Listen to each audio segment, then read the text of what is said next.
Good evening and welcome to Monkeys with Fire. As you know, it is Table Talk Thursday with our guest, who is Benjamin Lycett, who's the creative director of Cerberus-Studios. Well, thank you very much, Benjamin, for joining us this evening. Thank you. We're obviously all keen to learn all about Cerberus-Studios. So what the future might hold, and but I think we probably need to know a little bit about the studio because it is a recently launched design studio. So maybe you can tell us a little bit about its origins, how it came to be. Well, we've been working on this project now for about a year. In the background, working all the characters and bits and pieces like that. My background personally is I've been a hobbyist and a gamer since I was about 10 years old. So it's been in my blood for years. I started with my grandfather, then started playing with friends, modelling, gaming. And then one day, sitting down with my partner, the immortal words are uttered, "Wouldn't it be wonderful if this was your career?" And it started from there, really. My girlfriend said to me, "Well, why don't you?" And I started laying down a plan. And from there, Cerberus-Studios was born. Okay, and so, I mean, is Cerberus-Studios, how many people are part of it? I mean, give me an idea of sort of the side of the studio. We're a small boutique, so obviously I'm the creative director. We've got about 6 artists working under the banner, basically from visualizations through to 3D renders. And then we also have, we've been working with Angel Geraldes, who's been painting the miniatures up for us as well, who's doing an amazing job. Right, yes, and well, I'm sure we'll be looking at some of those images later on as we go through this. So, and so you sort of, as a creative director, I mean, what sort of inspirations do you draw? I mean, have you sort of, you create the characters and the world? I mean, where do you get your inspiration from? I mean, there's a wealth of material out there. I've been following fantasy, as I say, from a child. So from reading books like Feist Magician, you've got Lord of the Rings, The Hobbit, to some classic films like Legend, and so on and so forth. I've been gaming with Games Workshop products for years as well. All these little things give inspiration, that start to create a world for you. I was starting thinking of my own characters years ago, but it's only until recently where I thought, well, we can put something on paper and the world just develops by itself once you start to get a theme going.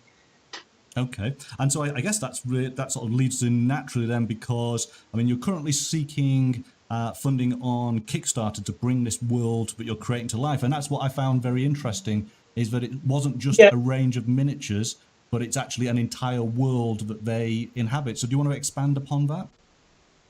Yeah, sure. I mean, as I say, we started a year ago, so we've been self-funded from that point.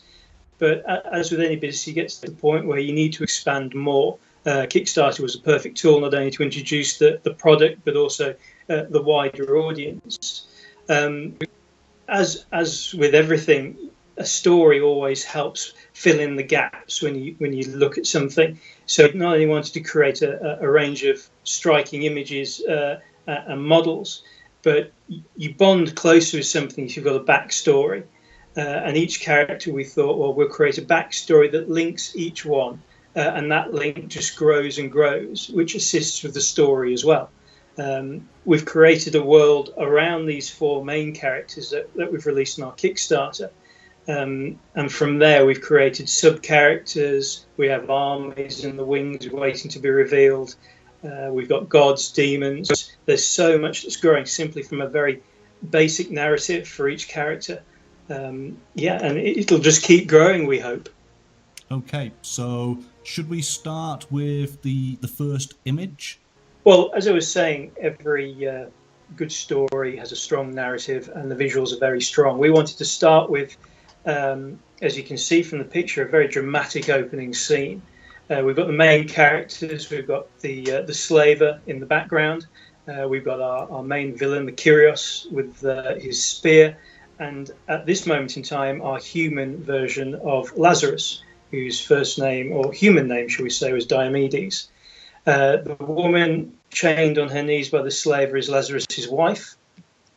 And we wanted to start a story where you're almost filling in the gaps to begin with, but we will obviously add a huge narration to this. But the Kyrios is a lord of war. He's a man obsessed with war. He's obsessed with his own vanity, and he wants to become a legend. The character that's missing from this opening scene is the Veiled Emissary. He will come in upon the sacrifice of Lazarus to fill in a gap there as well. The Veiled Emissary has offered the Kyrios a boon or a favour, as it were.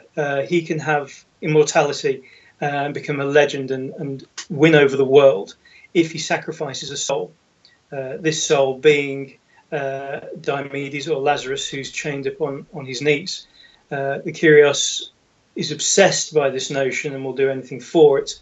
So this opening painting shows the scene just before the death blow is given and the spear pierces Lazarus's heart in front of his love. And then obviously the slaver in the background looks on with almost envy in his eyes of the power, and the Kyrios will obviously give him much more by giving Lazarus's wife over to him. The greater story from this, where more imagery will come in the future, will show you that the Veiled Emissary is a duplicitous character, and you've got to be careful what you wish for. And we will grow that through the other characters that will release later on.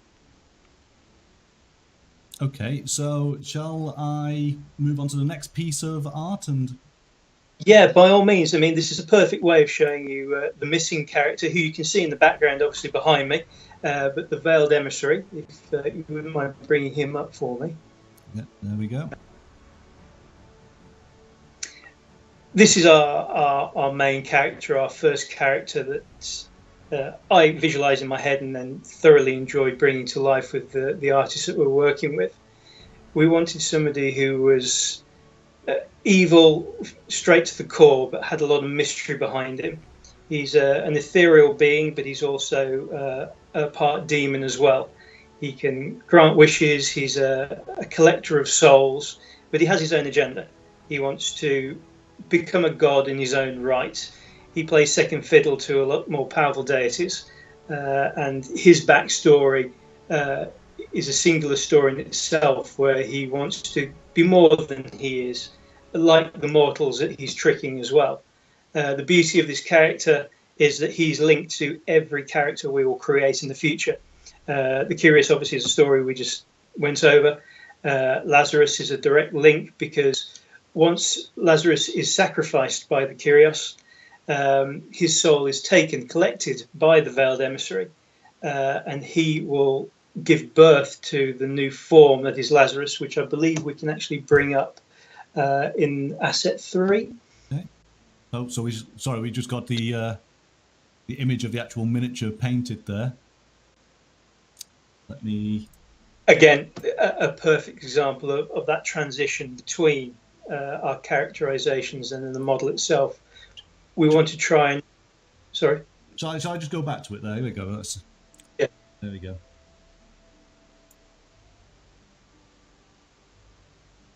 Because of course we should take a look at just the amazing paint work that has been done on this miniature. It really does bring it to life, doesn't it? Thank you. I mean, as you can tell, this becomes a bit more of a passion when you're creating a story, so you get to run away with it a little bit. But the visualizations and the models we wanted to keep as close as possible. Obviously, there's some artistic license involved when you create a model, and obviously the manufacturing processes. But the color schemes, the way the models are represented, we wanted to keep something that was very close to those visualizations. Our artist who did the 3D renders, and obviously Angel who does the painting, has done an amazing job, and we hope you agree. They just give off an atmosphere of themselves. And each character that we create will eventually become exactly as you see in the visualization. We will be releasing some limited special editions as well, much further in the future, but with the visualizations we can create with our artists, the world is our oyster, really. Right. Snowyak's asked an interesting question here, because of course we can see the Veiled Emissary's natural hands and arms, but there are obviously huge two great big skeletal arms draped over the front part of his chest. Where do they come from, and why are they so huge? Well, we don't reveal too much just yet, but let's just say that he has a different image that he likes to portray. His emissary visage, as you see there, is somebody who's still quite a potent and powerful looking figure, but let's just say that a little later on we'll reveal his true image, and you'll see more about what those wings and that part of his cloak will reveal. So here we go. So Snowyak was fast on the details there, and we've tried to pin you down, but you've slithered out of it.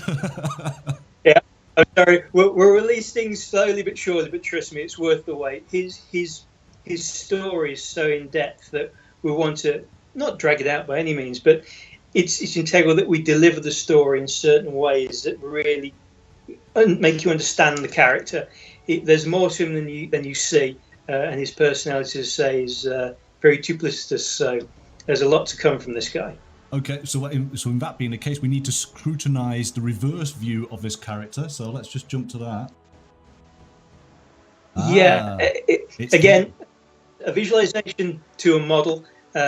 It's a great way with 3D printing and what we can sculpt these days. As you can see from the visualization, he's part ethereal. The smoke effect around him helps disguise his character and who he is. In the narrative, he glides across the ground. He's not human by any stretch of the imagination, but he's ethereal. You can touch him, but you can't touch him. And with the model, we've tried to represent that as well with his cape. Again, the claws revealing something far more sinister to what you actually see at the moment. Right, and Rhymes just chipped in and just saying, loving the idea that there's a story behind each model that's so much more appealing than just, this is a barbarian who kills things and is half naked. Well, let's face it, we're in a hobby that's full of fantasy. We have our own imaginations, but it's a perfect opportunity for us to create not only a model where you can create your own story if you want to, but if we create something that goes hand in hand, we hope that it will give you something that you really cling on to and you want to see more. As you've already seen in the questions that have been asked already, you can see there's more to this character, and that we will be delivering a lot more in terms of his story and look. Can't wait, salivating already. Okay, so shall we move on to the next character? Which is a perfect link, so image 3.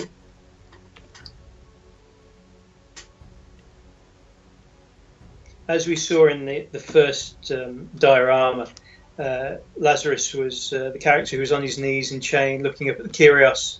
He has no idea why he's on his knees. He doesn't know why he's here. He doesn't know why he's been enslaved. And he certainly doesn't know why he's going to be sacrificed. The story blends quite nicely from when he's sacrificed in that diorama. The Kyrios whips away his soul to his realm, where he explains to very confused and bewildered Diomedes that he effectively is a pawn. He's been duped, he's been sacrificed for a man's lust for power.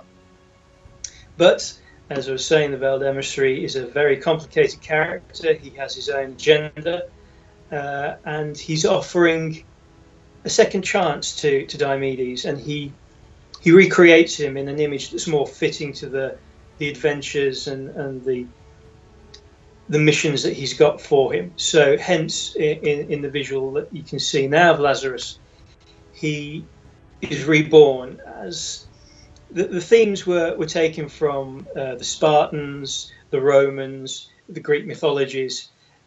He's been created as the perfect warrior. He has a cape that's made of smoke, which links him very nicely to the ethereal elements of his new creator, the Emissary. He has power behind his eyes, as you can see with his flaming orbs, which again link him to the Veiled Emissary.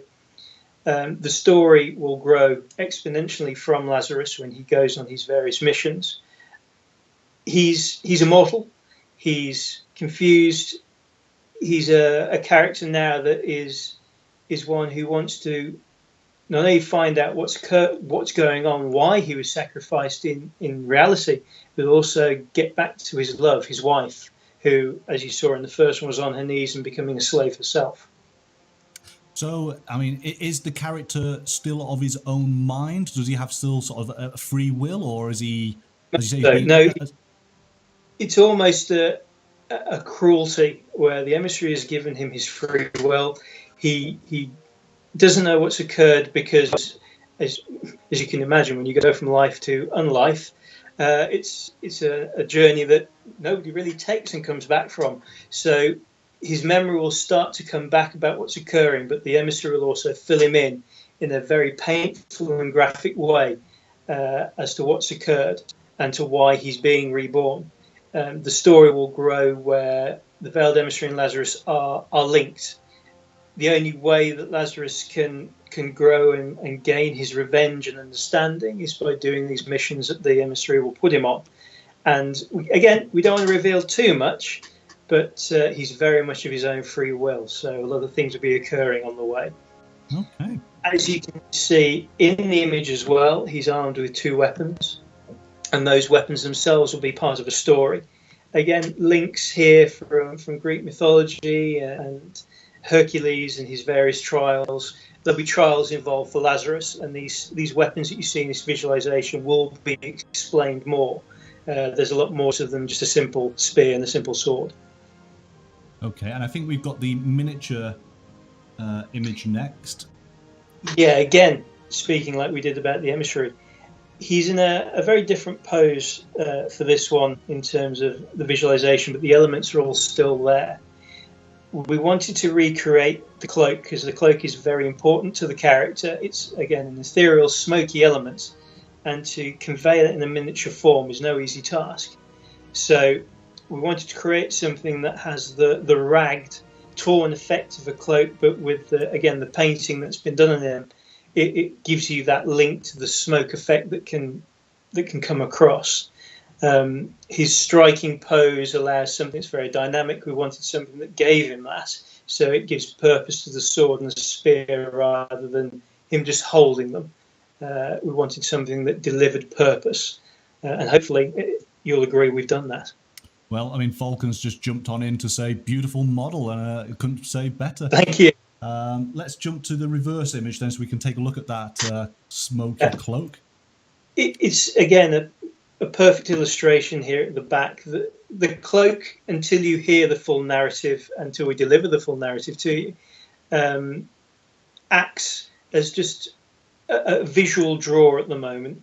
We wanted him to be something similar to Spartan and Roman, as we said, but we didn't want to copy what many other companies have done, where a Spartan has been done 100 times over, a Roman gladiator or a centurion has been done many times over. So we wanted to add something that was a little different. And with this cloak, hopefully we've done that. And then when we deliver more on the story, it'll become even clearer why we've produced a miniature like this. Okay. So shall we move on to the next character? Please do. So the next character is, again, a big bad. It's always great fun creating the villains of any story. And we've led quite strongly with the villains straight away. And the Kyrios himself is the ultimate villain in human form. As we were saying earlier, he's a lord of war. He's a man who doesn't suffer defeat. He wins and wins. He started off as not evil by any stretch of the imagination. He was just a man who was expanding his empire. But with age, he, as you can see from his visual, he's by no means a weak individual, and age is not striking him down. But he's white of beard, and he knows that he won't live forever. And this emotion starts to build and build, and his lusts and his vanities start to take over. And the veiled emissary, being who he is, picks up on that and starts to build on those, and offers to him the boon of immortality. That what every lord of war would want, he becomes a legend. And these little seeds start to mature, and he's descending into evil. He will develop much later as well, but we wanted to bring something that showed you who he was at the beginning. So you'll see a timeline of him develop into, well, I can't say again too much, but his descent into evil will be complete. And his link to Lazarus from being friends. Lazarus was his commander. As he descends further into evil from that initial sacrifice, it will develop into something quite raw. I mean, I'm kind of getting the impression that we might see multiple releases of the same character as they have different iterations. Yeah, very much so. Because we created a story with these models, we wanted to create something from the baseline. So what you see at the moment is the characters as they are at the beginning of the story. And as we release the story and we develop it, we'll then hopefully be in a position to release these models in their secondary forms, or their descent to evil, or their descent to God, their ascent to godhood. The characters that we'll be bringing in the future with the gods and demons will be playing a part in that as well. So when we release these characters, they'll be released at the time where we can release the secondary looks of the characters. So hopefully you'll fall in love with one or many of the characters. So as you see them grow or descend, you'll start to understand and want them even more. Great. No, I mean, Love Mini's just jumped in saying, they rock. Thank you. And one thing I want to say as well, each character hasn't been given a weapon or a position lightly. The Curious, again, is holding a very ornate spear. That spear is the one that delivers the death blow, the sacrificial blow to Lazarus. And again, that will play a part in the storyline as well. Fantasy gives you so many options to explore that we want to try and link and explore these options in the future, because with any good story, they can be rewritten, but they develop, and that's what we really want to do here. We're creating a world, and the miniatures help develop that world.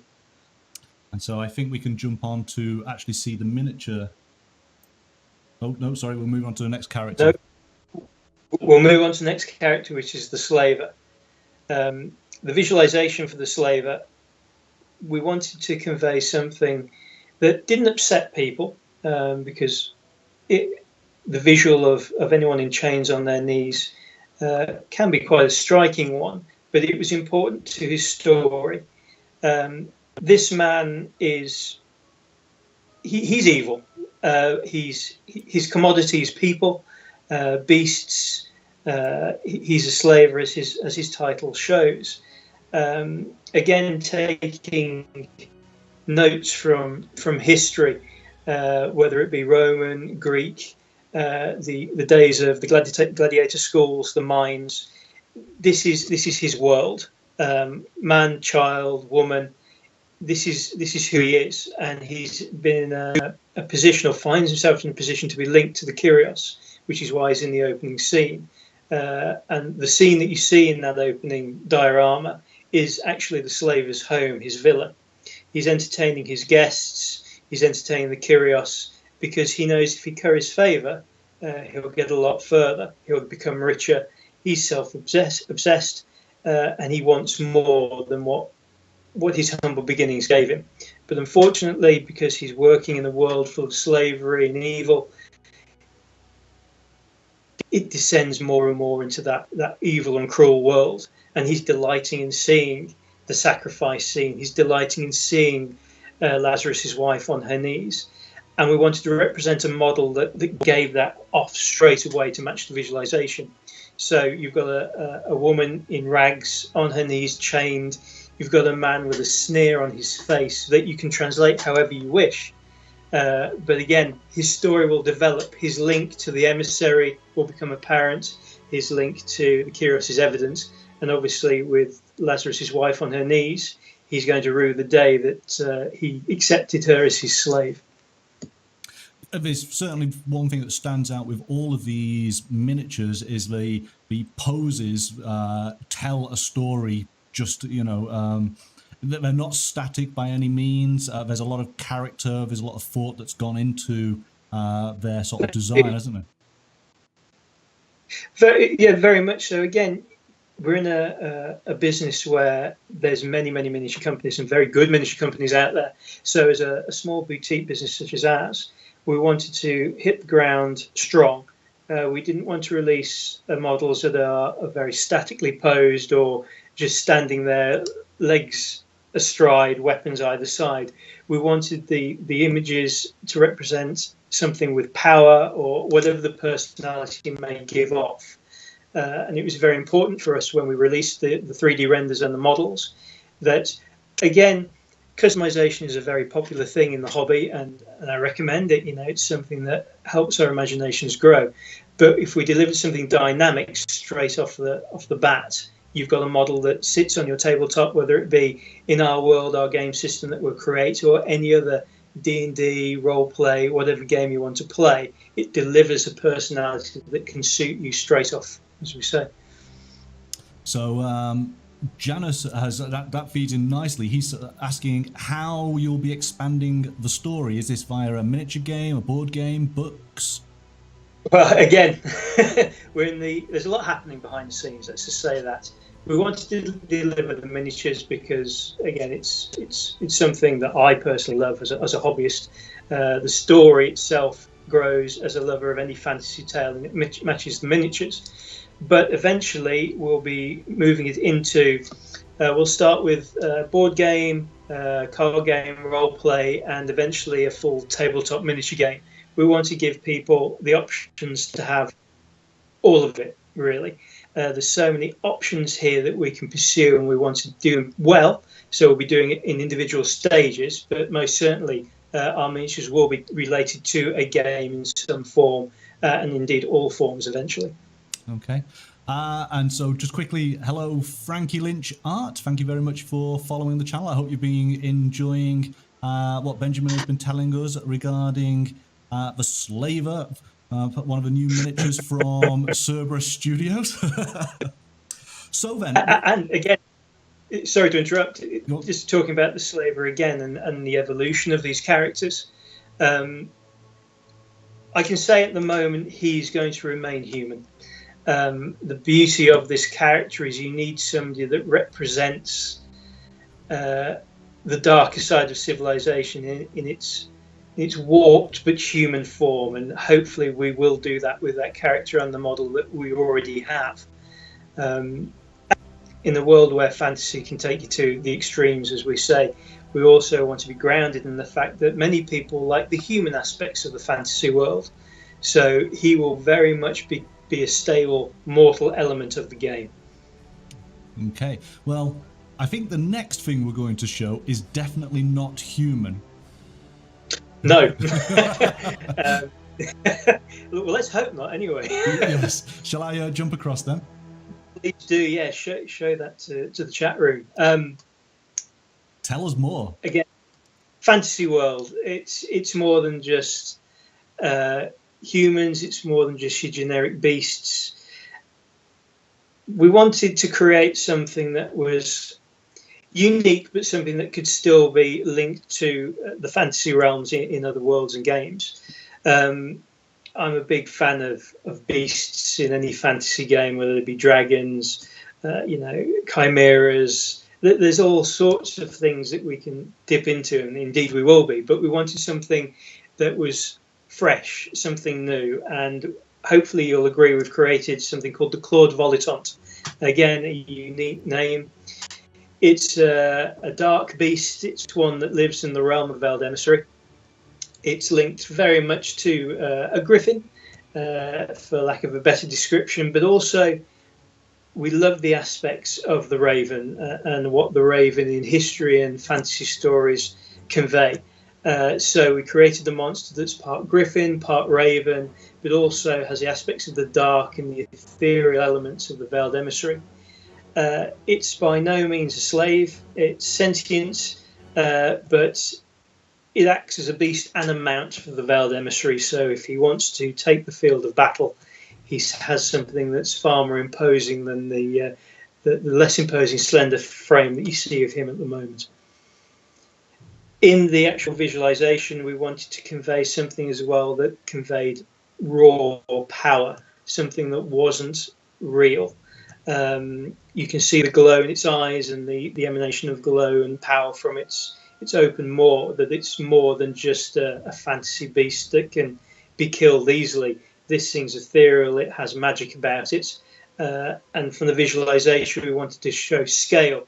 So the poor horse that's about to become the meal in a very few short moments gives you a scale and an aspect of power as well.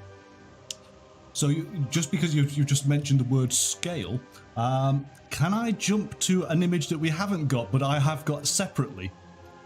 Yes, please do. Yes. Okay, so let me just close that down, and let's throw up this image because, yeah.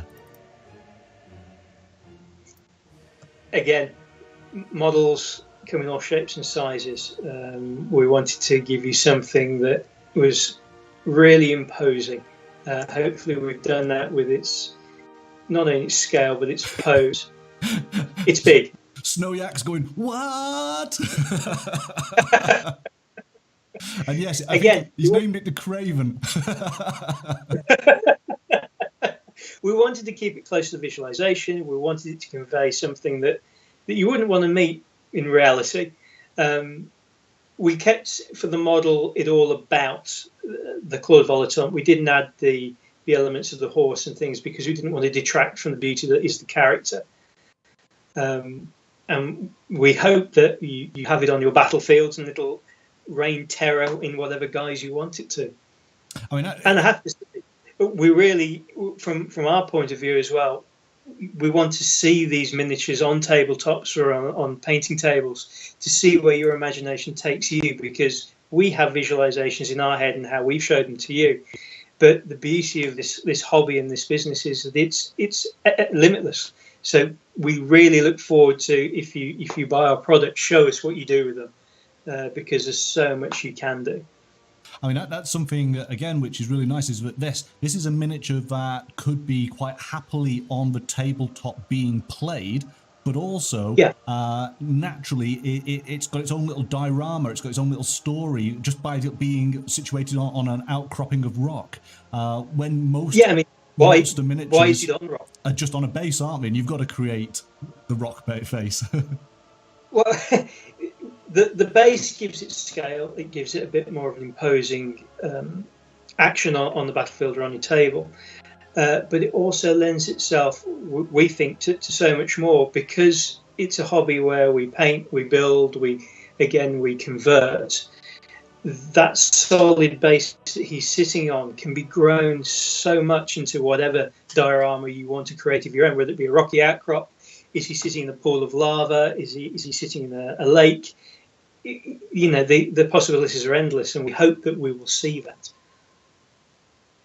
Okay, so, and this particular image, is this a work in progress image? That's obviously a 3D render. The scale is true, that how big he will be to the emissary. He's currently being produced as we speak, which is why we haven't got anything to actually show you physically in a painted form, but we will have very soon. But what we can say is what you see there will be the model. Right. And when we have it painted, it'll be all that more imposing. Okay, so I've just gone off on a tangent, so I need to go and get the assets back. So yeah, when we bring up the next asset, that moves nicely into how we produce our models. Again, technology is a wonderful thing. We have the fantastic old school way of drawing and artwork and painting. But 3D printing has come a long way. It's allowed us to create detail that you didn't really have when you were working with metal, white metal, lead. Now we can produce something that's very intricate. And then we chose resin because you can work, or I found you can work with resin so easily. It's moldable, it can be fixable. And with the 3D representation, we can see how it will actually look in the end result. So, yeah, as you can see from the get-go, we can see how it can go together, how we can piece it together to make it easy for you, but also we have to also appreciate that you may want to convert these models. So that gives us that possibility. Yeah, no, that's... Oh, so here we go. So Snowyak's asking, is it molded resin or printed? It's molded resin. So we start off with a 3D printed model that you see on the screen there. From there, we create a mold, and the miniatures that you saw painted a moment ago are the actual molds from that cast. So as you can see, the detail is exceptional. Okay. Right then. It's important from our point of view to give you something that's an accurate representation. Quite often, and by all means, I'm not bad-mouthing anybody, but we want to make sure that what you see is what you get, and that was important for us. Okay. And so I suppose that leads us in nicely into sort of presentation, doesn't it? And important sort of values that you're sort of setting.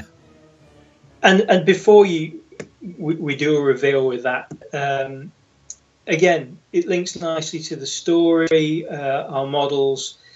When, as a hobbyist, you or a reader or a fan of fantasy, you want to be involved in it from the get-go. And from my point of view, and again, the team as well, we want to produce something that captures you immediately, that makes you, I suppose, for lack of a better description, lusts after the item. And we wanted that from the box. Artwork is important, and we wanted that on our boxes. We wanted from the fact when you see it on a website or a retailer that you see the model, you see the box. When it comes, it's still that journey. So when our box comes through your letterbox, it's excitement from the very beginning. You open the box, you see artwork, you see various other aspects that we'll reveal in a moment. You open up another box, and there's your model ready for you. And we wanted to deliver the story, the awe, the excitement, straight away. Okay. Just quickly, Love Minis has asked, what, as a technical question here, what kind of 3D printer did you do for your sort of prototypes then? That will be, we have a company that we deal with quite closely who have a variety of different machines. I actually can't tell you the exact machine they've used, but we work with somebody who has the options to allow us to do some really detailed stuff. So whatever we want to create, we have in-depth discussions at the prototype stage that allow us to choose the machinery to give you the end result. Okay. And so, again, he's just quickly asked, are you going to have posters too? Yes, we will be releasing posters and limited artwork in all sorts of guises, whether that be from the canvases to art prints, some signed images as well. Okay. Well, Grendler, who's a fellow streamer and very experienced painter, has just raided our stream with 19 people. So welcome everybody else who's just joined on in. Had a perfect opportunity here. But it might be a good idea because, of course, on the Kickstarter, I did see that there is a variety of different sort of items beyond just the miniatures that are available. Yes, indeed. Again, it's a business at the end of the day, and it's something we want to really draw you in from, not just our models and our artwork, but it's a game. We're creating a game. We're creating a world. So we've created a variety of dice trays with our imagery on. We're also creating scenery as well, which we hope will not only interact with our game, but with any game that you want to play, with from role-play, D&D, etc. And we're even now going into, and we are releasing with our Kickstarter, some aluminium cases. I know from my experience and speaking to friends and other gamers and modelers, we spend so much money, we spend so much time on these items that we adore at the end of the day, that we wanted to deliver something to you that can protect these models, whether it's storage or moving from friend to friend or game to game. So we've also produced a range of aluminium cases in various sizes, from small to medium to large, that as your miniature collection grows, whether it be ours or other people's, we know that we're delivering something to you that you can treasure, whether it be the model, the case, the whole entirety. You can put the gaming trays in there and all sorts. So yeah, we're producing a lot in the background as well to what we've also received on our Kickstarter. So for those who have just joined and are asking, well, there you go. So Darth Mullen's got the exclamation Cerberus-Studios. So there's the link to the Cerberus-Studios website. But if you type in exclamation Kickstarter, that will take you to the Kickstarter page. And Benjamin, how many days are left on the Kickstarter? There's 4 days left, so we're coming to the twilight aspect of the Kickstarter for this range of models. Obviously, the support has been overwhelming, and we gratefully receive that support and the interest. You'll see on that Kickstarter the initial range of characters that we've been discussing already: the Slave, the Kyrios, the Veiled Emissary, Lazarus, and the Claude Volissant, and the cases and trays we just spoke of. It's a limited time left, but obviously we'll be releasing these characters after that as well. We'll also be introducing a whole range of new characters as well.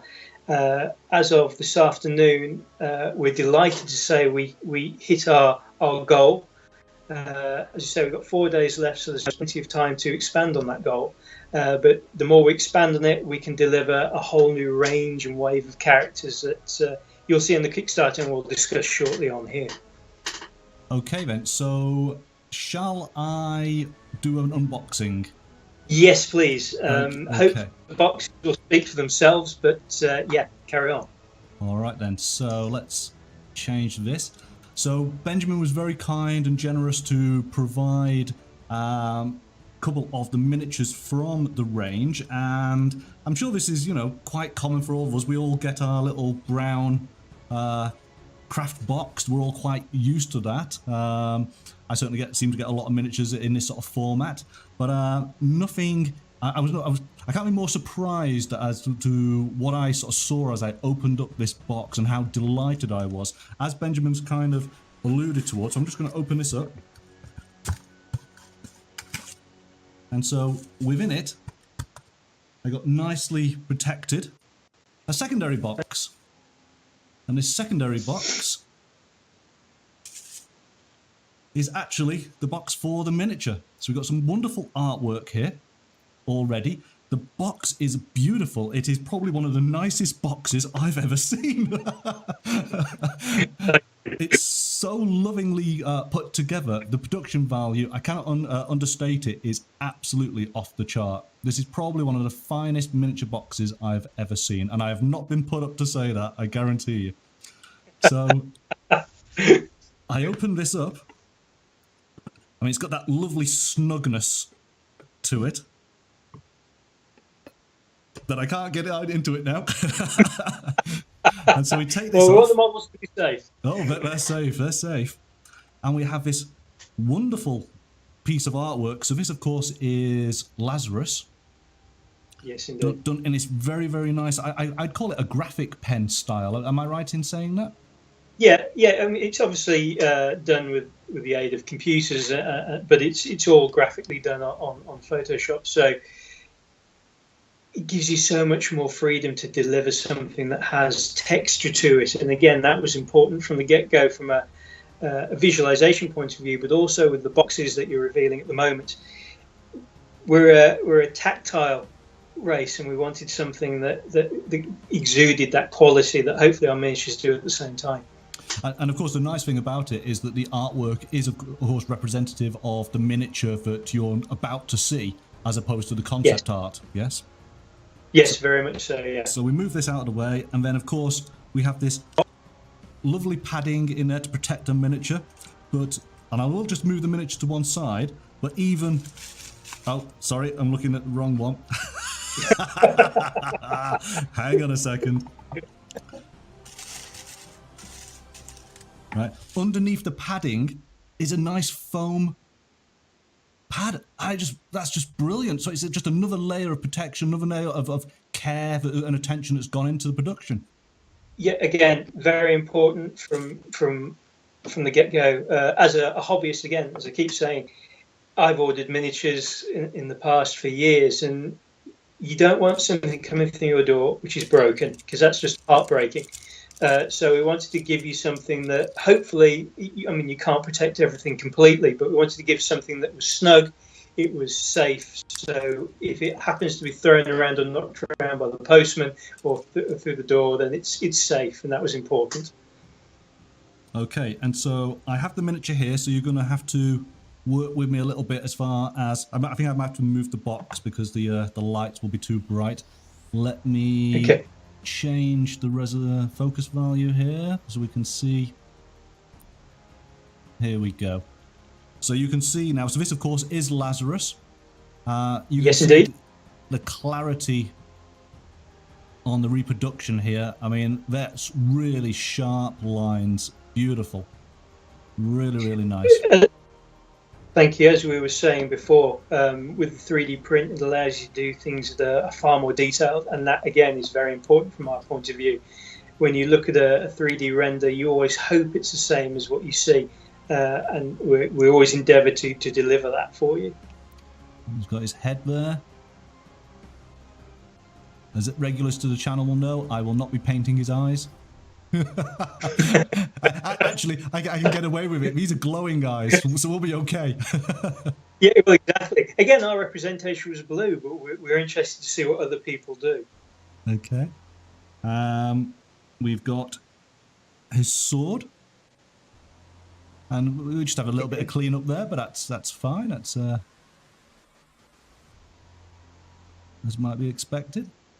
But again, nice musculature on his arm there. Got his greaves, and then we've got his spear.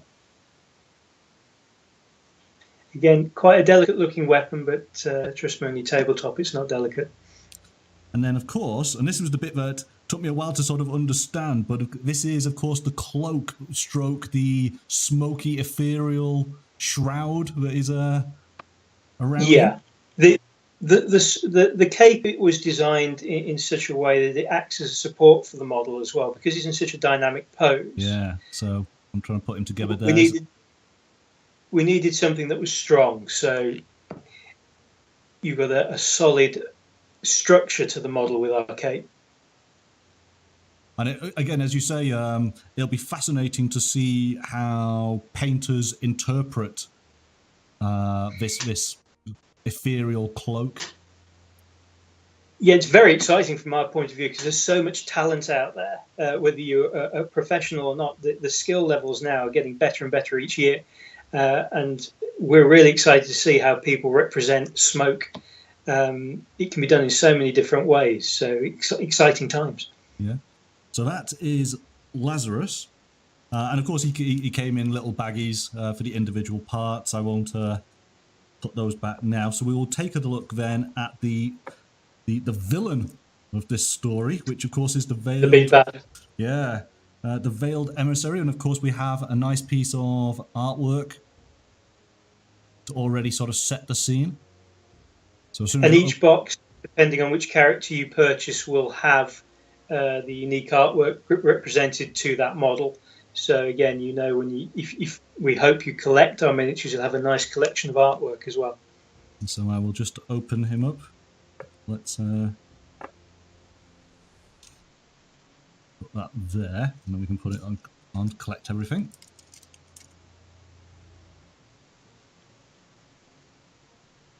I'm just being ever so careful because this one's in lots of pieces. Yeah, and he's a delicate model, but we wanted that delicate to come across. Okay. Oh yes! Wow! Oh wow! Yes. Okay, so we have his hands. I mean, can you see? Let me just adjust the focus again, because we've now got to really sharpen things up.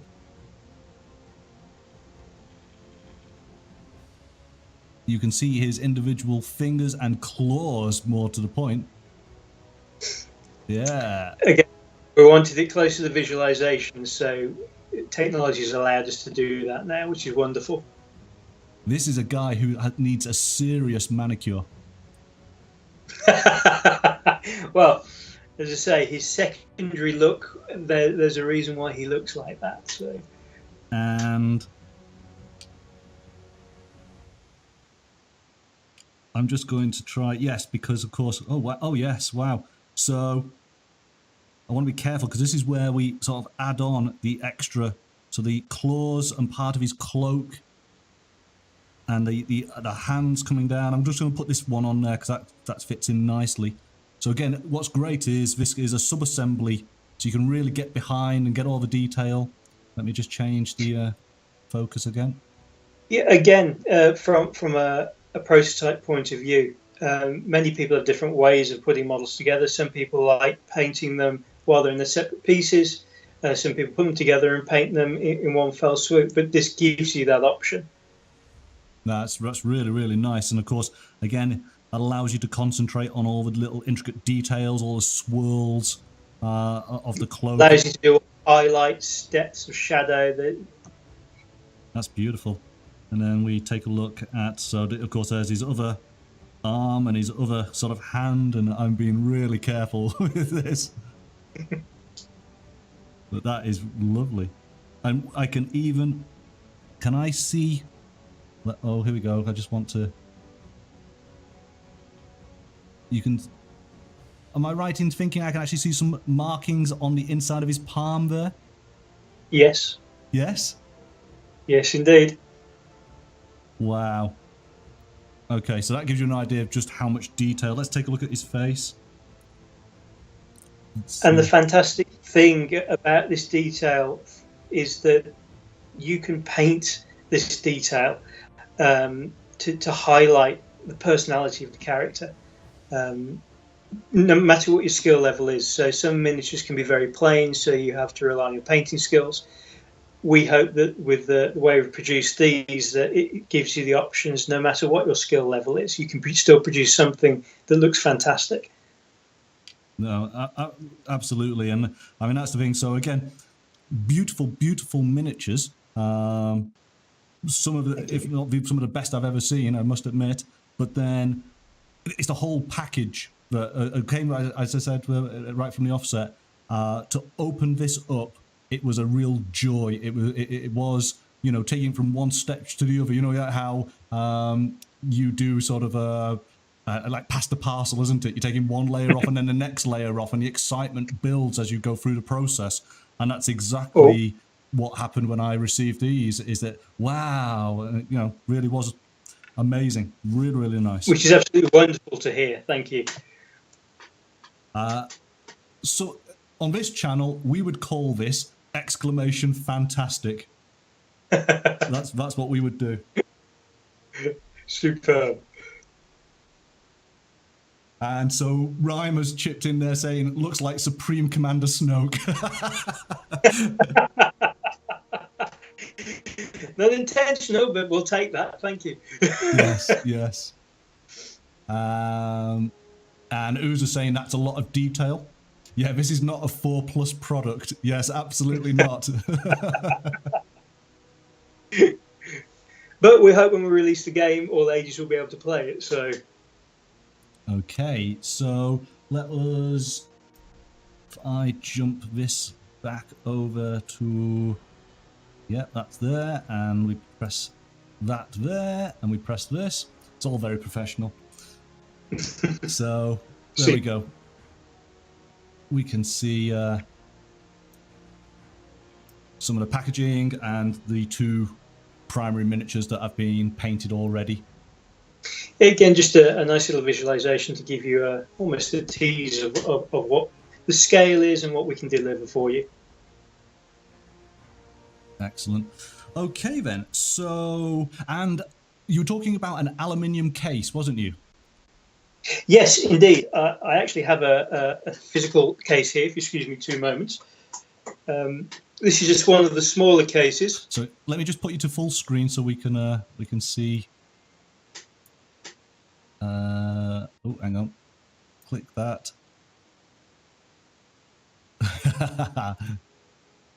I'm pressing the wrong buttons. There we go. Details of these cases can be seen on the Kickstarter, but I just wanted to show you something live so you can see what we've actually got. This is the smallest case, aluminium, nice and solid. We've got lockable frontage, and then we've decided that we give you the option of pick and pluck foam. I myself have had cases in the past where I've had specifically cut foam, and I find that can be a little limiting. So we've gone the pick and pluck route. So it gives you the freedom to use them for our minis and the other minis, but also put the minis in a way that you feel happiest to unpacking them. So as you can see, we've got one of our dice trays in this one as well.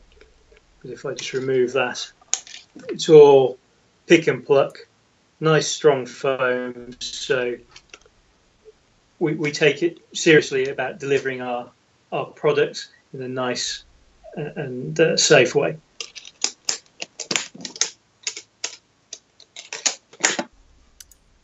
Okay then. So let us jump back to the imagery, which I think our next one, yeah, we've got another picture of some of the packaging and the boxes and the individual sort of logos on the main brown box that I didn't show. Again, those images can be found on our Instagram page, Cerberus-Studios. So there's little teasers on there. We've been revealing 3D videos of the miniatures, the painted minis, the boxes, bits and pieces like that. So we want to interact with you at the end of the day. It's very important from our point of view to build the community and also hear what you want, hear what you're saying. I've got a head full of ideas when we brainstorm as well and produce the product. But at the end of the day, you're the ones that are important. So please feel free to email us, send us messages on social media. Tell us what you want, what you think, what you like, what you don't like. It's all important to us. Okay, so I think we've comfortably covered the here and now. And of course, just to reiterate, it is !Kickstarter, so that you can go to the page and take a look at all of these items that Benjamin has been describing to us this evening. 4 more days to go, so I believe it ends on Monday evening. Okay, but that's the here and now. We want to know what the future holds. Well, we'll come to some secret information in a bit, but as you'll see again on the Kickstarter, we wanted to show you something that gave you more. We're very confident in what we've released already. We're delighted with what we've released already, but I know you always want more. I always want more when I'm involved in the hobby. So we've released some teaser images of the next 4 characters that are coming along that are very much linked to the previous 4 that are on our Kickstarter. And I believe we can bring up one of those images now. There we go. And I thought we'd start the ball rolling with a mighty looking creature. This one is Thrall. He's an ogre. He, as you can see, is a formidable character. He's potent, he's strong, but he also has a pretty crippling problem where he's blind. There's a reason why we made him like that. He's linked to a character which we'll bring up shortly. But he's not an automaton by any stretch of the imagination, but he, as his name suggests, he's under the thrall of a very interesting character called the concubine. Before we get to her, though, Thrall is the muscle. He's the protector. His backstory is he's linked to the emissary and our next character, the concubine. They're not human. Obviously, being an ogre, he's not, but he's also not of this world. He's very much solid. He's not ethereal, but he's not real either. He's been created to protect the concubine, but also he's linked to Lazarus's wife, who's currently a slave. The Veiled Emissary has introduced this character to be a watchful presence over the slaver himself as well. So if he steps out of line, if he goes too far in his torture of Lazarus's wife, Thrall is there just to be a visual representation, and indeed a physical one if he needs to be, to the slave to not go too much out of line. The model itself will be, as you see, the visualization. So he will be holding two slaves or two unfortunate souls, whoever you wish them to be. Again, just to show you the potency and power of this individual. That'll look really impressive. So do you have an idea, sort of scale-wise, is he going to be? I mean, because these are all at 32 millimeter scales, aren't they? All our miniature is 32 mil scale. But to give you an idea, if you imagine the emissary as you saw him in the model format, he'll be head and shoulders above him. Yeah. He'll be a real physical presence on the tabletop. Okay, excellent. He does look awesome. But I like the little detail of him being blind. And that's personality. Sorry, you broke up there just slightly. Sorry, the blindness adds that narrative, that personality to the character. We didn't want to just produce something who looked like a bodyguard, just like an ogre. His blindness is for a reason, which will deliver more in the narrative. And it also gives more of almost a sinister aspect to him, where he's blind, but he's not blind in the capacity as a normal blind person. He can see, he can move, but not in a traditional sense. Okay, and again, that's sort of important for all of the viewers who came in on Grendler's raid, is that this range of miniatures has an extensive story and background and narrative that's building up, that's connecting them all together, which is quite unique. That link is important, and we will show that more with the story. But when we create the game, and indeed something we haven't really touched on yet, but I'll reveal a little secret at the moment. I'm also in the throes of writing an actual proper novel story for this, with little novellas and things like that will give more of a background to these characters as well. Okay. Shall we move on to the next character, yeah? Yeah, the concubine. Corvina has a very close link to Thrall. She's there and been created by the emissary again to keep a watchful eye on the slaver. But because of the way the slaver's personality is built up, he has his own perversions, he has his own likes, he's a mortal man. She's there to wrap him around her little finger, keep him in line.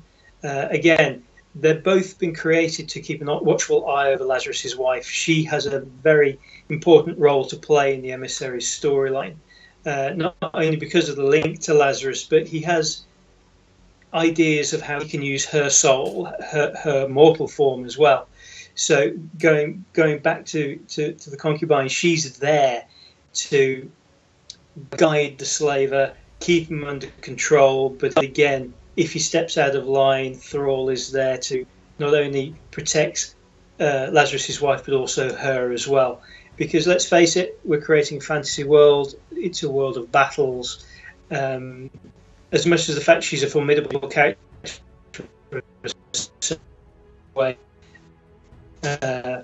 defense, a secondary character to give more depth to the storyline. Okay. You'll also notice. Sorry. No, go on, please. You'll also notice there's on Thrall, he has a necklace which is in the shape of a raven. You'll also, well, you can't miss the large tattoo of a raven on her leg. These are subtle and not subtle links to the Veiled Emissary. Again, it's something that we wanted to link in a subliminal fashion, where when you see the raven, or indeed the clawed volitant, again the link is there in its shape. The raven is the symbol of the Veiled Emissary. So if you see that stamp or some form of jewelry on our character of the raven, you know that they are linked to our big bad, the Veiled Emissary, in a very subtle way. And so can you reveal any details on the mask that she's holding? What's the iconography behind that? Again, we wanted to create the depth to the character. We've made her a concubine in title. but linking it to history from the past to modern day. A reveal is very important when it comes to people's imagination, sexuality, so on and so forth. So she has the mask to cover her identity when she's being in a very, how should we say, lustful fashion in whatever diorama we create and the storylines we create. So she's a beauty. She has a skill set to her that draws male and female attentions in. The mask gives her some intrigue. And obviously, like our boxes, like our models, when in the story she removes the mask, it's that reveal of this beauty that she has. And she can just wrap most people around her little finger, whether that be for her own means, whether it be for deadly reasons, or whatever else you create in your own imagination or in the storyline. Excellent. That sounds good. She does sound like a formidable character. Yeah, we wanted to create somebody who has, again, like the others, a lot of depth, but a female character that isn't just physically there. She's not human. She's deadly. She can be. She has a sexuality to her. She has a way of war about her. There's so much to this character that we can reveal, not just through the physical form, but in the narrative that just makes us multi-layered, which is what we wanted. Yes, no, again, you're quite right. It's different that this character doesn't have. I mean, I think she has a knife in her hand, but it's not a typical. She's not a warrior character, and yet possibly she could be the greatest warrior of the group. Indeed, if you're lured in by this woman, are you going to survive? Yeah, that's the key question. Whether you're male, female character, if you're going to be drawn in, you might not leave the conversation in one piece or even alive. Okay, should we do the next one? Yeah, please do. Now this one's very different. Very different indeed. Again, another female strong character. It was important that we created a balance. The fantasy worlds have always been quite a balanced arena, and we wanted to create that from the get-go as well. This is our battle queen. She is, as you can see, not of any human descent. She's very much a demon. Zilla is, as I just said, the battle queen of what we're calling the condemned host. She is the commander of the emissary's army. The emissary himself, even though he's a formidable character and has power and potency about him, everyone needs a standing army. And she is the commander of that standing army. As you can see, she's warlike. She has demon-etched blades. She's also linked in the way that she's an ethereal character herself. She has aspects of smoke. She's somebody you shouldn't mess with. Again, she looks beautiful. Let's just zoom in on some of this artwork to really enjoy it. So, I mean, you say you've got a team of artists who, I mean, is it one individual artist who works per character, or? We have, the way we work is we like to keep a strong team together and a link together. So with the visualizations you're seeing from the emissary through to Zilla that we're seeing at the moment, they've been done by one artist. We then work with other artists who create dioramas in their different styles. We have one guy who's doing our 3D renders, and then obviously the manufacturing facility. But from the visualization point of view, we have one guy, Matt, who's creating our visuals that you see there. And then with dioramas, again, it's a fantasy world. Our imaginations are built up in multi-layers. We all see things or think of things in very different ways. So with the dioramas we're creating, we're using different artists to represent our world in so many different ways that may draw one person and not the other, but we all look at things very differently. And again, we wanted to convey that multi-layered nature of the fantasy worlds and business. And again, as you mentioned, I can see the sort of the claws, the raven claws, which links her through to the veiled emissary. The smoke as well links. If you see anything in our characters that has this ethereal, smoky nature to it, you'll eventually learn it's part of the emissary's cast, his army, his list of characters, the souls he's collected, the people he's twisted to his own way, whether that be immortal or mortal. Okay, no, she's wonderful. In a sort of that's one way of describing it. Yes, exactly. Oh, look, yes, she's got shrunken heads. Her defeated foes.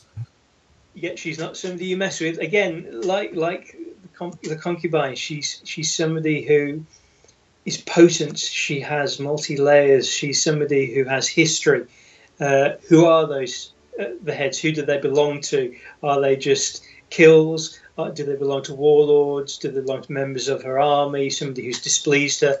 We're allowing you to just explore all those options and create something that you actually want to link and bond with. Ex-boyfriends. Yeah, anything. Girlfriend, boyfriend. Yeah. Okay, and on to the next then. And the next character, well, he needs no introduction physically. This is Raktagar. He's as you can see, a flaming Minotaur.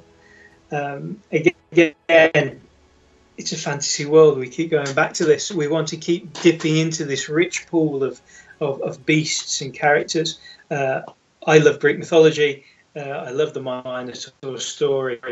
I love in fantasy tales and game tabletops the Minotaur models that all these great companies produce. So we wanted one of our own.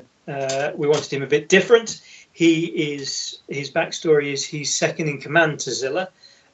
He's also a character who, being in his own right, he doesn't need Zilla by any stretch of the imagination. He's a warlord. He's a lord of war. He has a giant axe. He also has this aspect to him that he's not just a typical Minotaur. He's on fire. He's a flame.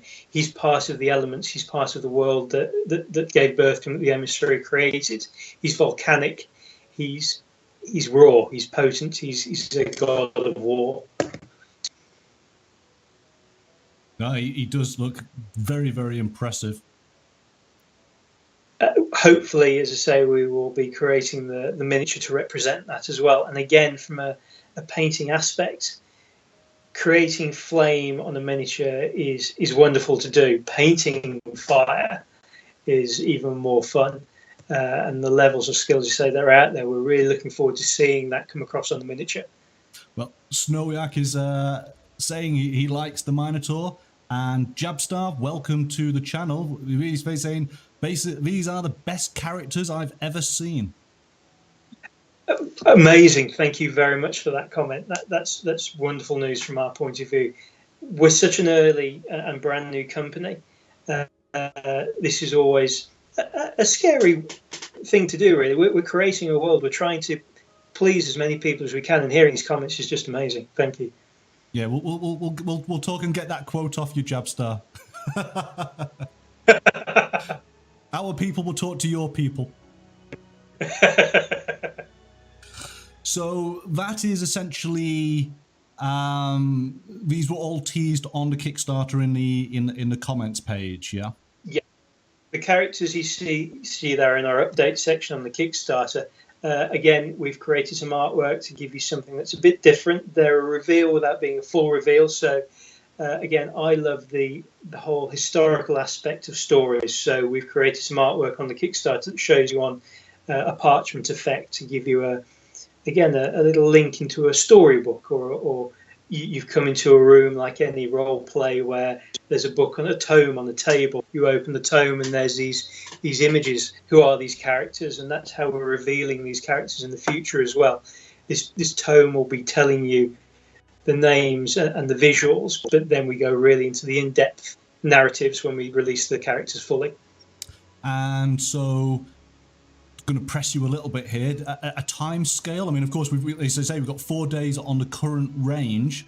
Yeah, we've got, as you say, 4 days on the current Kickstarter, and we hope that continues to grow in these next 4 days. Obviously, numbers are a little unknown at the moment in terms of quantities for delivery because we've got 4 days, so we hope it keeps growing. As soon as Kickstarter's finished, we'll be working very hard in the background to deliver our models to those who are very kindly pledged. And obviously, we're releasing the current lineup as well in our own shop and retailers. So we're envisaging, can't give you a definite date at the moment for these next miniatures, but you won't be waiting very long. As you can see, we've already started with the process of this next project, this next wave. We have the visuals, we've created the stories. We're also working on 3D renders as we speak. So you won't be waiting long, but don't expect it immediately. That's all I say at the moment. But again, follow us on Facebook, on Instagram, talk to us on Kickstarter, email us, register with us with interest, and we can keep you updated to let you know when things are coming out. We want to get these out faster rather than later because there's so much story for us to tell. I'm very excited to get these out, and your reactions make us want to release them even more. So, yeah, soon. That's all I can tell you at the moment. Okay, no, that's fair enough. So again, it's !Kickstarter to bring up the link. And as you rightly say, following on social media. And of course, you can follow companies via Kickstarter as well to get alerts for when new projects are released. So that's probably a good idea. Yeah, we update on the Kickstarter, our social media, Cerberus-Studios on Instagram. We're also on Twitter with Studios Cerberus. You can also find our website, !Cerberus-Studios.com. Again, you can follow us on there. We'll be updating our website regularly. And again, the links to our social media is also on our website. But we implore you, please talk to us, message us, introduce yourselves. We want to build a community. It's very important to us, especially as we create this world we're developing. We want to involve you. We want to hear what you want to see. We're a generation where we're playing so many different games. I play different games as well. We want to create a world that's fresh, something new. And these characters are just the first stepping stone. The story in the games will create so much more, but we need you. So please feel free to talk to us. We welcome it. Excellent. Well, this has been absolutely fantastic. But the thing is, Benjamin, we haven't seen anything that has not been seen before. And I can't let you get away with that. Well, you twist my arm a little bit. We want to release so much, as we say. We've got a lot on our project list that we'll be releasing. Do you not have one thing that we could see that's not been shown anywhere on the world before? Go on. I want to show you this anyway. I mean, we've got a list of things that I want to release, and I'm being told no, even though I'm the creative director, but I just want to get it out. But we can share with you something that's not been seen anywhere yet. Okay. It's not on our Kickstarter, it's not on our social media, it's not on our website. So if you wouldn't mind bringing it up for us, please. And there we go. So this is, as you can see, a Manticore. This beast is a favourite of mine in any fantasy tale, especially going back to Greek mythology again, which I keep touching on. It's pure fantasy. It blends so many different animals. It's raw. It's powerful. This will be our next mount we'll be releasing.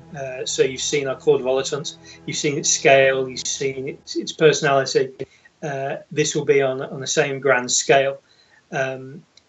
A leaping Manticore into battle is the epitome of any fantasy battle. A narrative I can give you at the moment is that he is being released with the 5 that we've just been speaking about in our next Kickstarter. He is linked very much to Zilla. He is her mount. He's also her pet, but he's very much of his own mind. We're creating beasts that have their own personalities. They're not just roaring animals of war.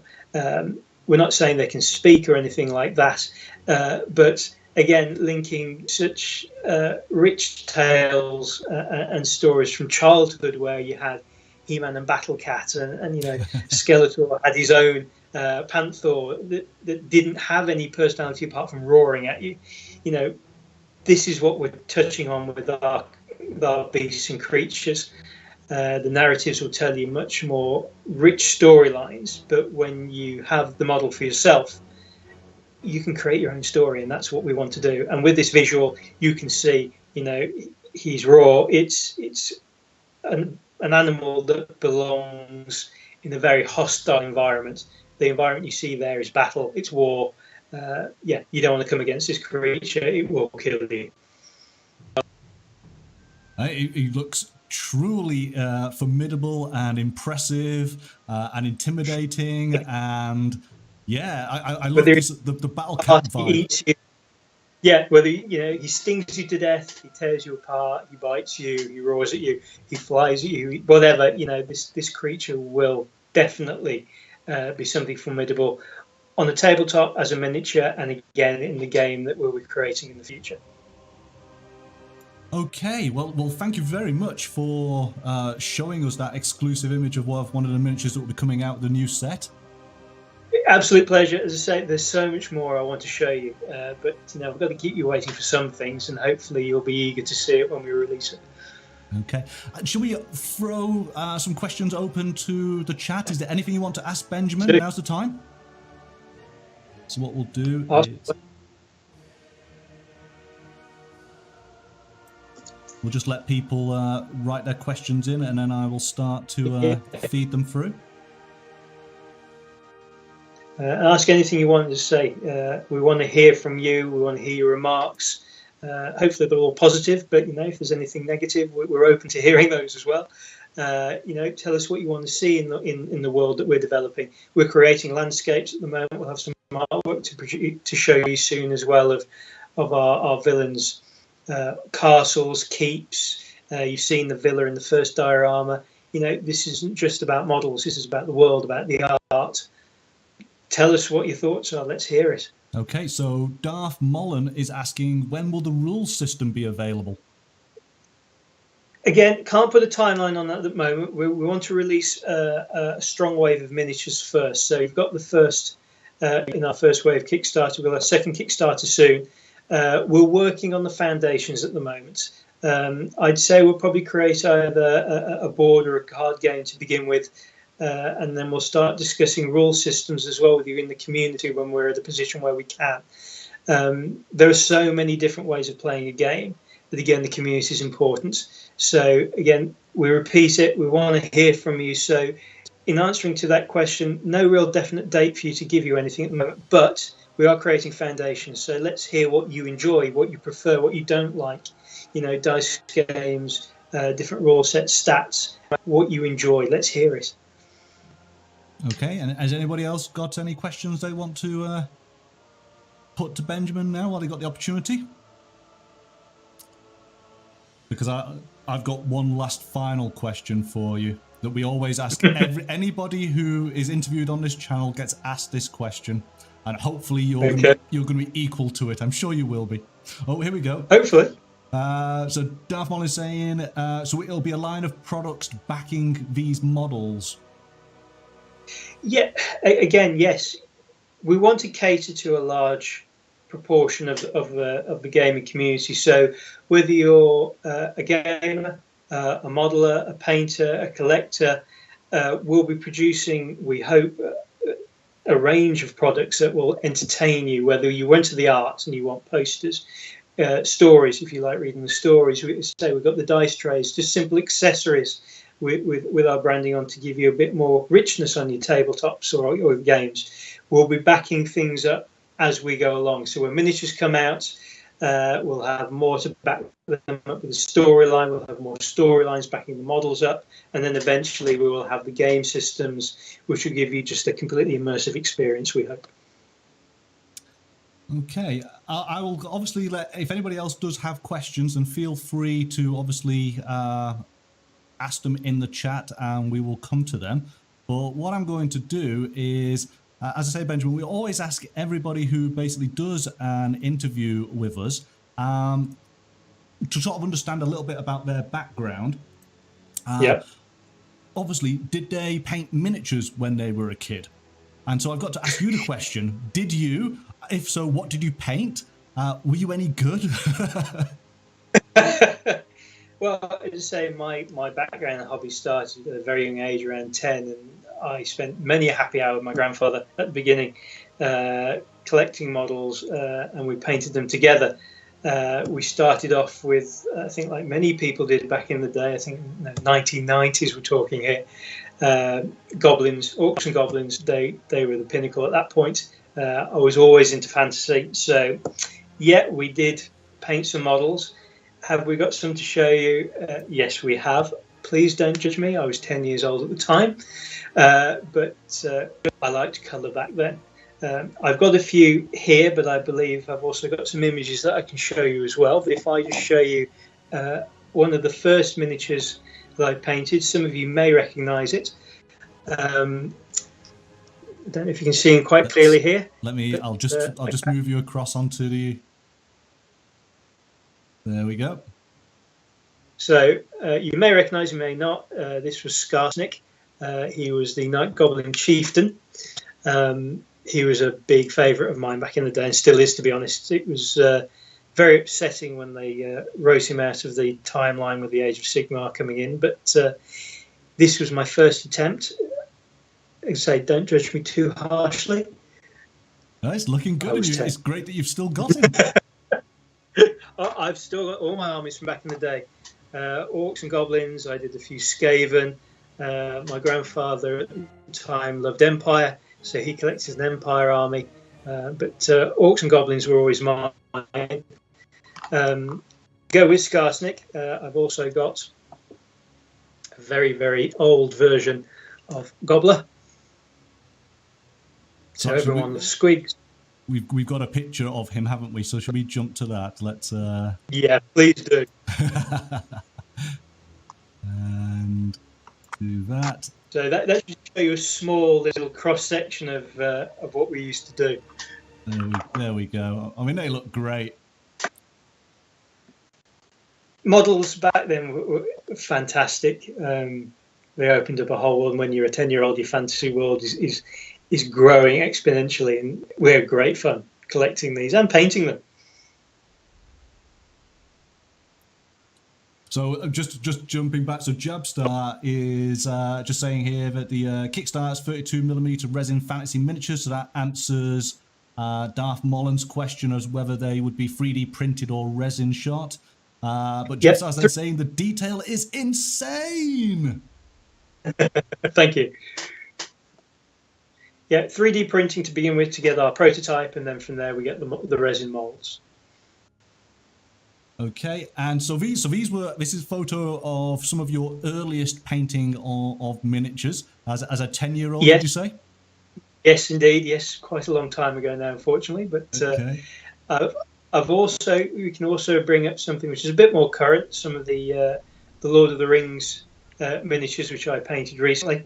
And also some of my bases as well. So here's some, yes, these look like ring wraiths, am I right? Or yeah, I collecting quite a few of these ring wraiths. I love the miniatures. I've played Lord of the Rings, I've played The Hobbit, but I also played 8th edition Warhammer. And I created a whole collection of these that you can see there, which I created as my version of Plague Bearers. I personally didn't like the Plague Bearer demons as the model, so I went down the leper route. So the ring race just set my imagination off with that. So they're not overly colourful. They've got ruined blades, all pitted and rusted. Who's under the cloak, you don't know, but that whole disease aspect came through with those for me.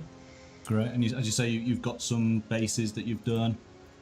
Yeah, again, I love dry brushing. Dry brushing is one of my things, and again, don't judge me too harshly, but I love dry brushing bases. They really make them pop with the colours. Well, it's great that given how busy your average working day is, designing a whole world, that you still have time to paint. So, well, not as much as I'd like, I have to admit, but we've got my own range of miniatures now that I can play with as well. So, yeah, I like to. It's all absorbing, creating a world, and I love every single minute of it. The story's growing by itself. my roots back into fantasy, as we've just seen, the stories that I'm reading at the moment with some great authors. It just makes things, by no stretch of the imagination, easy. But there's so much wealth to choose from out there that it's making this world so enjoyable. And then touching back on the past, as you say, as a child, I can still remember things, stories I was creating, battles we played, so it grows all the time. Excellent. And hello, Slither. Unfortunately, yes, you have missed quite a lot of a really amazing interview. But if you've missed anything, let's say, send us a message, send us an email, look on our Kickstarter, communicate with us. That's what we want. So if when this interview is finished, you either miss a chance to ask a question or you want to ask a question, just send us a message and we'll get back to you as soon as possible. That's great. And of course, Slither, you're able to watch the video archive as soon as we end the stream, so you can catch up on it. You will see so many amazing character designs, learn the stories behind each character, learn how each of the miniatures are closely woven together in this huge narrative that is going to be revealed stage by stage for a variety of miniature releases, and then potential game releases, and potentially a book and a role-playing system. And there's so much stuff, isn't there? I can't tell you how much is happening behind the scenes, and I'm not the most patient of people, so I want to get it all out to you and show you what we're creating because it's so exciting. But again, we want to tease you as well, and we want to get it right. So as much as we want to release things now, as you can see, but the detail is important to us. The packaging is important to us. The whole thing is so important. So we're going to release things steadily and slowly, and hopefully you'll love what we release. But we'll always guarantee that we release something that's strong. We won't just release something for no reason or just swiftly. We want to deliver something to you that you just can't wait to have, but is a strong product, whether that be story, miniature, or whatever. Great. Again, any final questions from anybody? Because Benjamin has been talking non-stop for... It seems like a long time, but it has been a couple of hours. Yeah. But that's the thing, isn't it? You got so many ideas going through your mind, and the chance to sort of communicate it to everyone. Hopefully, I haven't bored anyone with the detail, but I am losing myself in this world. Like with any author, they create something that they can actually live in themselves, and you're seeing the beginnings of this story, whereas in my head, I'm quite far down the timeline. So there's so much I've created with the team as well, with the artwork and so on and so forth, that we want to get out there, but it has to be done in the right timeline. Absolutely. Well then, if nobody's got a further question, thank you very much, Benjamin, for joining us tonight. It really has been an amazing journey, learning about your studio, learning about the miniatures you're releasing, the world that you're building up around them. I can't wait to see what the next reveal might be. Again, the Kickstarter, we've still got 4 days left. Kickstarter will bring up the link so you can jump on and get that additional information, and hopefully, pledge and go and grab some awesome minis. Your support will be overwhelmingly great, so thank you very much. Again, thank you for your time. Thank you for those who have asked questions as well. Again, just to reiterate, if you want to ask me anything or the team or anything, just send us a message, and we'll be delighted to answer your questions. And again, thanks for your time. Okay. Well, that being the case, thank you everybody, and I hope everyone has a awesome weekend. Again, thank you, Benjamin, and pleasure. There we go. So we'll see you soon. Will indeed. So let us just do that. Okay. Well, wow, wasn't that amazing, everyone? Now Benjamin can go and grab a cup of tea, well deserved, for doing such an awesome Q&A. As we sort of said, that if you didn't catch all the details, then it is well worth going to watch the video archive to be able to catch up on all the interesting info. And Slither saying, one last question, could you repeat everything? No, go and watch the video, man. All right then, folks. Well, thank you very much as always. I hope that you really did enjoy that. The Table Talk Q&As are something that I'm hoping to do more and more in the future. Please feel free to drop messages. So Janice, yes, you're just saying great interview, fun to listen to a person with such a strong vision. Indeed, yes. It is fascinating, isn't it, to when you meet people like Benjamin who have this entire world in their heads and are just desperately trying to get it out. There's not enough time in the day for it all. Deco Gal saying excellent detailed minis. Ullen saying top, which... yeah, absolutely. Top stuff. But again, Ullen, unfortunately, I think you said that the kids woke up and so you're going to have to watch the video. Jabstar, you're saying the story sounds epic too. It does, doesn't it? There's such a tease. I want to know about the wife, because the wife has obviously got some hidden ability, some hidden power. I think she's the linchpin in it all. Right? Yeah. Keep an eye on the wife. She's the one. But I do like... I like the concubine miniature. I think she'll be quite awesome to paint. I'll have to practice doing a raven tattoo. Slither's asking, one short question, RPG or skirmish? Well, from what Benjamin was explaining is that they are exploring all areas. So I don't think you could rule it either of those out. He did talk about card games and dice games and board games, and obviously some sort of miniature based game. So, but at this initial phase, it is just launching the heroes and the villains, and then again the sort of sub commanders into the next phase and start to populate the world, building the stories, building the connective tissue between them. But as he suggested, get in contact via social media, via the Kickstarter contact page. I think he's very open to answering your questions. So yes, feel free to do so. Right then, folks, I think we're going to call it there. That was, phew, that was really, really good. So as always, thank you very much for taking the time to visit the channel. Let's see who we need to thank. We have some credits to roll. And we just need to do that. So want to thank Bookbinder46 for making a donation. Thank you very much. All helps. And we need to thank some new followers here as it comes up. So we have Memnor and Darth Mullen and Frankie Lynch Art. Thank you all for following the channel. Oh, and a green skin Carnifex is saying, love a good card or dice game. Great interview. Yes, it absolutely was, and I like your idea. I think a card game probably would be a good starting place. That's usually the best way to get something playing quickly, so I'd be up for a card game.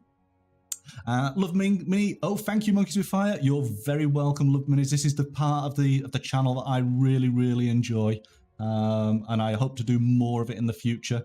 And yes, Slither, no problem. Thank you for your purple heart. All right then, everybody. Thank you so much. Have an awesome, awesome weekend. And I will see you, no doubt, on Monday. Normal stream is at 7 o'clock UK time in the evening. But I think we might be doing a secret stream again Monday morning. We will see how it goes. Janice, yes, thank you thanks for the stream. You're absolutely welcome. Thank you very much for dropping by. I hope you found it interesting. I'm sure you did. Thank you, everybody. Have a great weekend, and I will see you next week. Bye-bye for now.